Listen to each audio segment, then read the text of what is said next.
Anyway, so let me, I want to pull up this raw video. And once again, one of the things that I did do is I included, like I said, it's raw footage, so I put some of the driving video just to kind of show you what it's like over there. Because a lot of people, to me, I like to watch the travel shows. And I do that so that, you can kind of get an idea of what it's like. So the city we're driving into right now is called Mitsui. And Mitsui is kind of your major city before you go up to Osorezan. And kind of an interesting thing. So if you want drinks, or, snacks or whatever, good idea. Unless you really want to scrounge from the goodies left for the children at Osorezan. But that would be bad. That would, if you're starving, I mean, yeah, but can you imagine explaining you got possessed by eating some passed away child's M&Ms? Yeah, it would be pretty bad. That's what I'm saying. Bad. But, this was the most dangerous thing going up there. Like I said, last week, we run video all the time, even when we're driving, because, the people coming up after us for the actual investigation would, they might need to know stuff. If we got lost, we turn the wrong way, they'll know that. And there is a tricky turn if you're actually driving, which I would recommend. If you were ever going to Japan and you choose to ghost hunt, this should be number one on your list. But rent a car. Don't take the bus. The bus sucks. The bus doesn't stop for places. However, how do you get on then? It just doesn't stop. Catch them at a red light, or if you got a whiz, if you needed Coke, you miss out on a lot of the cultural experiences, interacting with the locals and whatnot. You miss out on all that. So they do a lot of, if you look to your left and you look to your right, but you don't really get time you're going to get it in Japanese, So, and my Japanese does suck. I will try to pronounce some of these words, but I want to be honest with you, it sucks. It's been 20-something years since I've been there. So, yeah, it is, man. These roads. First of all, you're driving on the left. The roads are way smaller. What I think we would consider a single lane is a double lane over there. And there's like this instance here, we're going around the corner. That truck almost hit us. And I had to mute the audio a little bit because, man, this is, you hear me swearing like, oh my, holy crap, we almost got smushed. And it happened like 5 or 6 times. And then you got these blind corners that you got to go around, and you never know if there's a tour bus coming the other way or their version of a semi. Yeah, it just makes the drive really, really fun. But, yeah. So anyway, one of the other interesting things about this place, there's 2 big festivals that occur at Mount Osorezan, which literally means Mount Fear if you translate it into English. And I'm going to take out all of the Lord of the Ring jokes. We were always, we got to take the ring and throw it in. Yeah, we were always joking about it. But there's 2 major festivals. The first is on July 20th to the 24th. And the second happens during the month of October. But basically what they do is that's when the spiritual mediums go up and they call the spirits of the dead and they speak on the behalf of the family. And this is actually kind of a lucrative business. They call them the Atako. That's the Japanese name for these mediums. And they're a little bit different than what we represent psychics today. As it's not a born ability, they acquire it. But right before you go over the rim, you have this little spring thing here, which some buses stop at, some don't. But what's kind of neat is it's kind of I guess you can call it a purification ritual.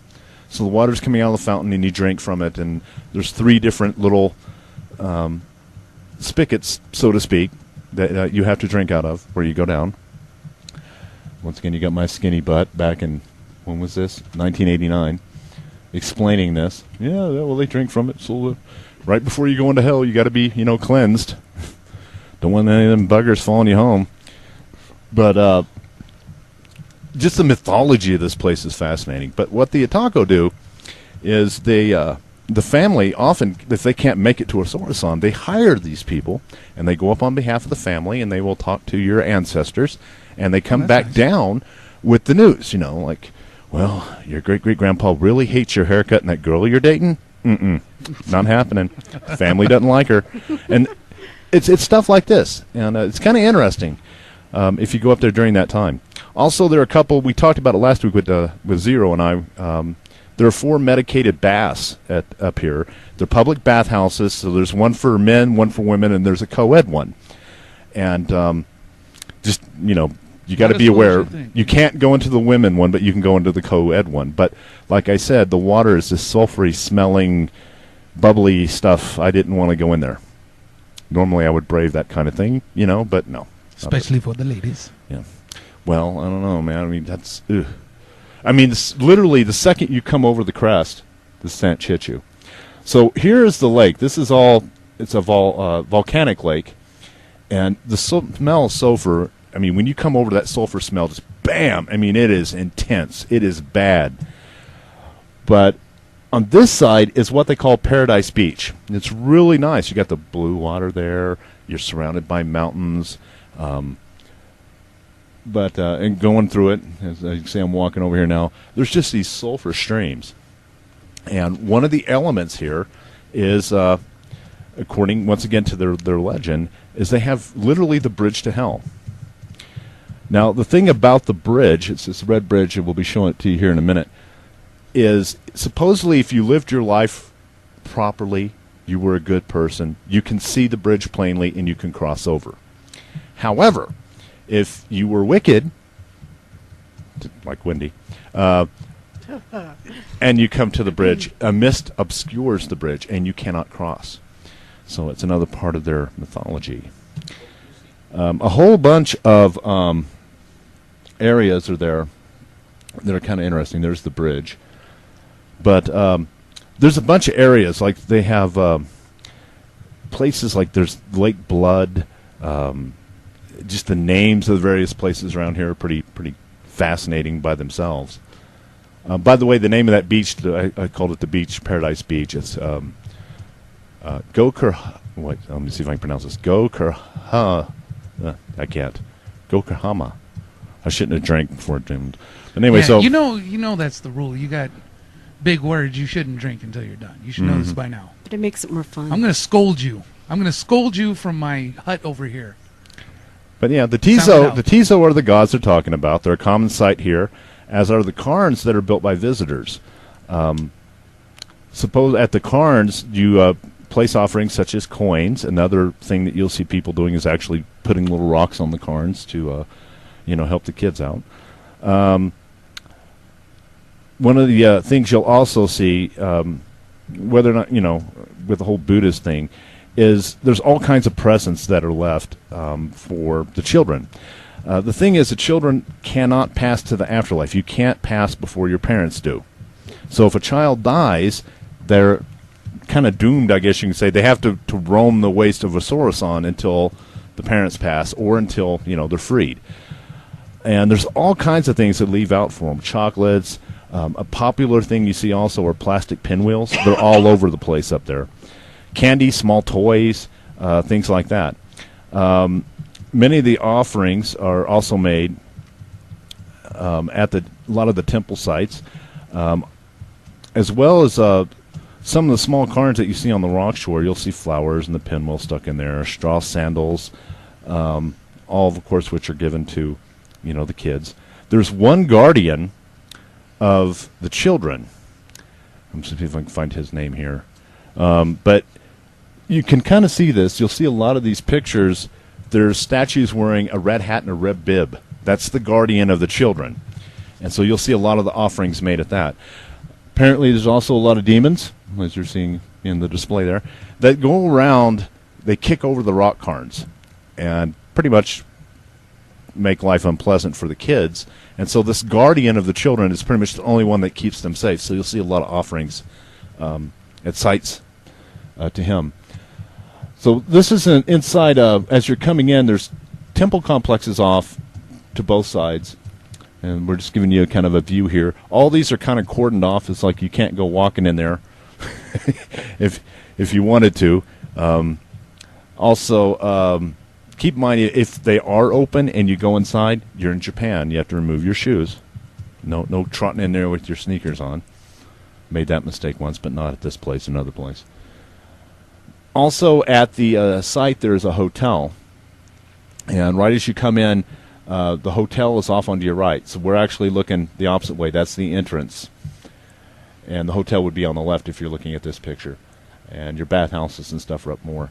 This is the big temple at the end of the way, and this is where the Atako go. So when they're doing that big commune thing with the dead, that's where it's happening, is in that particular temple. So, yeah, it's just the mythology of it. Like I said, and the place is weird. And a lot of the weirdness is, on the one side, it's peaceful, it's a nice beach, and then it's like right on the other side of the lake, you have sulfur and, so much sulfur, the ground is literally yellow in places. Volcanic vents, all kinds of just weird stuff. Once again, these are more statues of the Tiso, the different gods that they have. And another popular thing that you'll see are prayer sticks, and I think we have that coming up on the video in just a second. But, this is the place where the prayer sticks are consecrated. It's just a big stick, has a prayer written on it, and you pay for that, and then one of the priests will actually come, they'll take the stick, they'll plant it in the ground, like you're seeing here, and you got your prayer. Also coming up in the video very soon is the only video footage I've found so far. I know I have some more in boxes somewhere, but the only video footage I have of Yoshi, and we're going to talk more about Yoshi here in a little bit, my Japanese friend that went ghost hunting with us. Never drove with us. He did it once. That was enough for him. Refused to drive with us. And the only reason he's in here is because he's not aware. There he goes. He's not aware he's being filmed. Normally we turn the camera on, he stands behind us. I don't want you to film me. He had a thing about that. But once again, you can see the rock cairns. These things are all over the place. And the complex itself is huge. And I've talked about this on other shows before when you're ghost hunting outside areas, that the bigger the area, the hotter it is. And it's to the point of just being ridiculous. The place is huge. The temple complex itself is massive. And then once again, you got all the little rock cairns. We're now on the volcanic side. And we're going up the hill here. Once again, there's tons and tons of little shrines. Intermingled between these are intermittent small little temples to different deities. And once again, you'll see the offerings. They also have a little box that they place outside for, monetary donations, for the priests and whatnot. Pinwheels, once again, very popular. It's believed that the pinwheels supposedly help the children onto the next world or whatever, so you see tons of them. Interesting place. One of the things that did suck about this when on these recons, and we realized it immediately upon getting up here, and there's video here that's going to show what, really going to emphasize what I'm talking about. When you come up, this side of the lake is so active volcanically that there's steam shooting out of vents, and it's not like psh, a constant thing, right? It's like a little psh, and a little burst of steam comes up. And it's not just one little vent. They're all over the place. And in fact, that's what we're doing here. We're checking out the vents going, oh, man, this is going to suck for photography. Because think about it. If you're out there at night and you're taking photographs, what's going to happen? You're going to see this mist shoot up. You're going to get something in every flippin' picture you take. And you can't disprove that it's not a vent, volcanic vent. And you get the wind carrying these things at nighttime. It's pretty trippy because, if you have an inversion in the atmosphere, the little vent will, lose a little chuck up of steam, right? And this little bit of steam goes floating across, and you're sitting there and you can see it with your eyes, and it looks like a ghost. I can totally see how people would believe that. Here you can see the vents. It's kind of hard to film during the day, but the darker it is, with your eye, you can see like dozens of them. But yeah, very interesting spot. So we immediately ruled that out. The other thing you got to remember, in '89, we did not have night shot cameras, so we didn't have these infrared cameras that can shoot in the dark. If you had a camera, you had a normal light on it, which was good for maybe 10 feet, and then if that, and so. We didn't really mess with video either, so a lot of people, why didn't you film it at night? Well, night we vision. didn't really have anything yeah, to night film it at vision night. back then was a mag light in your armpit. And I'll also show you the place where the incident happened. And I got to talk about the incident a little bit in detail here because it's kind of interesting. What are you doing over here? Oh, he's stealing things. So He's stealing our pen. yeah. Get a working pen. Oh, we went to a blue screen. Oh, there we go. So this is once again. There's the statue of the protector of the children up on the hill. This is kind of one of the more dominant statues, but they are all over the place. So what happened during the investigations? We went out to this place, and I've told the story before, but we'll do it again because I got to tell Yoshi's side. I thought it would only be fair. I'll point it out in the video where we were because we actually do film the site where it happened during the daytime on this recon. But we're out here at night, and we're moving around the lake, and we're just seeing, we get anything on instrumentation because that's pretty much what we were limited it to. And as we came around the side of this temple, you go up, and there's a flat area, a couple of statues and things. And up there, we're walking by. I'm in the front. Ted McKelsey's with us. He's another guy, long-time member of SGHA that passed away in Desert Storm. And then Yoshi's bringing up the rear. So we walk by, and when Yoshi crosses this one area, all we hear behind us is this deep, some Japanese phrase in a very deep voice. And Yoshi freaks. Hey, demon! And he takes off. He's gone. And at first we're kind of, what the hell? And then as Ted walked back, we heard it again. And it turned out to be a toy that was left, out there as they do as an offering. And it had a motion detector. So whenever you would set off the motion detector, the voice would come out of the toy. And it scared the hell out of Yoshi. And, of course, I had to chase him down because he was gone, man. And unfortunately, I did not notice a boiling pool of sulfur water, which I stepped into with my right foot and toasted my foot a little bit. Ouch. It actually lost the toenail. The toenail just fell off on my... the little piggy goes wee, wee, wee all the way home? That one. It went all the way home? It left. It went... That's gone. the market. I'm gone, So, yeah. But... a lot of people say, well, so silly Yoshi. No. Here's his viewpoint of this whole incident. I got to explain it. Okay, so we're here during the daytime. We film everything. The investigation is 2 weeks after this on a weekend. Okay? And as you can see, we're walking around. We're filming everything. In this area where we're going, we saw no toys. There's only one place where we saw them leaving offerings like candy and things. But it was near this big statue, so we kind of knew where that was. Then when we went back and, we filmed everything, well, as he said, there wasn't anything there. And you got to think about it. I walked by first, then Ted, and it happens to him.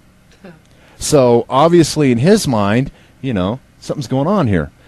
The other thing is what it said in Japanese. Of course, me and Ted didn't understand what it said in Japanese. He said it said, prepare to meet your doom. But this toy, it's kind of like a robot samurai looking thing, so you could see a toy, prepare to meet your doom, a toy, right? But, of course, in that low voice out in the middle of nowhere, you're not expecting something like that, so you just heard prepare to meet your doom, and you take in his belief system and everything. In English or Japanese? It said it in Japanese. So we didn't know what it said. All we heard is, and what the hell? He's running off. So, and that's his whole thing is that, we didn't see any toys there. I wasn't expecting anything. What it is was that? a voice.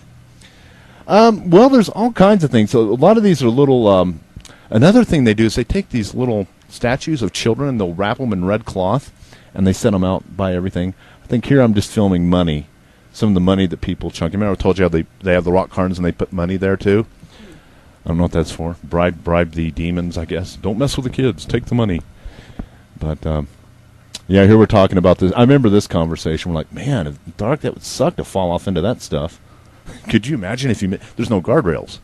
You could literally walk off the side into one of these bubbling pools, which, oddly enough, I did. And then here we have the crows. Didn't catch it on film, but we took a break, kind of like a little lunch break. These little bastards are voracious. I had a Snickers, okay? A little candy bar, a little something, get me some energy to get through the hike and everything here. And I open this thing up. This bird comes up and snatches the damn thing out of my hand. And if you think about it, the birds people are leaving chips, candy. Well, these birds live off that stuff. And I was just amazed, like, damn, you little bastard, And then thought, well, God, he could have got my eye, because I was about to take a bite, and he just swooped in and took it. But another thing you got to deal with is the birds. In fact, the audio, you just hear these guys cawing the whole time. It's kind of strange. So here this is one of the smaller temples. This is further back. Once again, you see the red bib and the red hat, protector of the children. You can see little shrines around him. And I think we take a peek in here, actually. Yeah. Tons of incense, which is another thing. As everybody, paranormal investigations, you're supposed to pay attention to the smells. You can't do that here. There's so many different kinds of incense burning at various points at various temples. You can get a whiff of that and not be anywhere near a temple. The wind will just carry it. What's that smell? It's probably incense from the temple. That's what made it difficult to investigate. But this is where we were told to go to look for ghosts in Japan by the Japanese people that we knew. Mainly the guy that served the awesome sushi outside Misawa Air Base. That's where he told me, you want to go ghost, you go up there. Sushi is not food, it's bait to catch bigger fish that you cook. That's awesome. I never loved sushi until I went to Japan and tried it. And then I fell in love with it. And here I found one place in town, I think, that does more authentic, at least the way I remember. So this is the actual temple site. You can see, you can come in, light candles and whatnot, or the incense is popular. Now, we're getting close to the place where the incident happened. And the only reason we go up here in the investigation anyway is because I'm following Ken here, he's on the recon, and I go, whoa, dude, look, there's a path that goes behind this temple thing. Let's see what it is. Okay, well, so we go walking up there, and when we get to the top, you see the other thing that messed with us. If you look in the picture, you'll see these little claws hanging from trees. I think I'll pan over and I'll show it. At night, those things will F you up. They're hanging all over the place. So you imagine you're in the dark and you see this white thing floating around in the breeze. Another one of these. I don't know if they serve a purpose, and I'm sure they do. But, that's another thing that really messed us up. No investigations. These things randomly in the trees. So we had to adjust to that. And then right around this little bit right here is where the toy was. So see, it's not in an area where they were putting most of your toys or whatnot. So that's what led Yoshi to freak out and run for his life. Did you see him freak out in here? No, that was at nighttime. Oh, okay. Yeah, see, there's the statue. And this is where the toy was left. It was left down by this statue. So, and he took off, man. Gone. Like, oh. At first you laugh. Once we figured out, it's just a toy. And then you get that realization, damn, he's got the car keys, and he's not slowing down. He probably won't slow down when he reaches the car either. So, it's not, what I would recommend if you're here, I would go ahead and stay the night. If you can stand the sulfur smell, or you get adjusted to it, stay at the hotel. The hotel isn't bad. When we went in '89, it was about $60 a night in U.S. dollars. I don't remember what the yen rate is, and it depends, of course, on the conversion of money. But it wasn't that horrible of a price. We just never did. It was in driving distance for us. It's only like a 4-hour drive, so we didn't have any kind of an issue. But other than that, we like I said, during that time, you're talking 1989, with what we had. I mean, we couldn't use cameras because of the volcanic vents. You have the crap flying around in the trees. You have ravens cawing. You have the lake making sounds. Of course, you got the sloshing sounds of the lake hitting the shores. The sounds of the vents, incense floating in there. I mean, it was really difficult to do. So we did 2 investigations. We didn't really find anything, nothing substantial. But it was one of the more memorable ones. And it's just a cool place to go. So I want to show you guys a couple of pictures. Let's see. Oops. I got to refresh my pictures here. But interesting place, man. If you can ever get out this way, you got to check this place out. It's just too cool. Okay, so here's some of the pictures we got here. This is just kind of showing some more of the vents. But to give you an idea of just how big the place is, here's some of the temples. call them the Boji, I think is what they call them. Here's a map of the entire site. So you can see they have the little river, which is their equivalent of the river Styx, where the Red Bridge crosses. And then you have the temple complex, which is massive. Tons of temples, and you can keep walking all the way around the side of the lake. And there's your little treats. This is typical. You walk up. There's all kinds of munchies here. So this is why those crows are there. They're being fed. People are leaving this stuff out, and when people leave, the crows come in and eat it. I'm just telling you, don't picnic at Osorezan. Yeah, they will interrupt your picnic. And this is I think we're looking at the bathhouses at Osorezan here. So I think if I remember right, it's been a while. If I remember right, the one on the right is for the men, and the other one is the women, and the co-ed is behind. But yeah, well, there's a whole bunch of different temples and whatnot. This is, I think, a cool shot of the bridge. One of the things that when we were joking when we first went there is, okay, you have this, and then there's a modern bridge for you to drive across to get to the temple. And I remember Ted going, well, all right, so I'm wicked. I can't see the bridge. I can see the highway one, the modern one. I can just cross it. But what's interesting, if you get into the whole Buddhist mythology and you look at their concept of afterlife, you could see why this legend came, because it fits. The right amount of mountains are around. You have the stream coming through. The land, the features, everything kind of matches with the mythology. So you can totally see how that happened here. Also difficult to investigate as well because of the paths. You can see a path like this where you have rocks on both sides, and you're winding through. And a lot of times, like those vents, you think, well, I know where the vents are.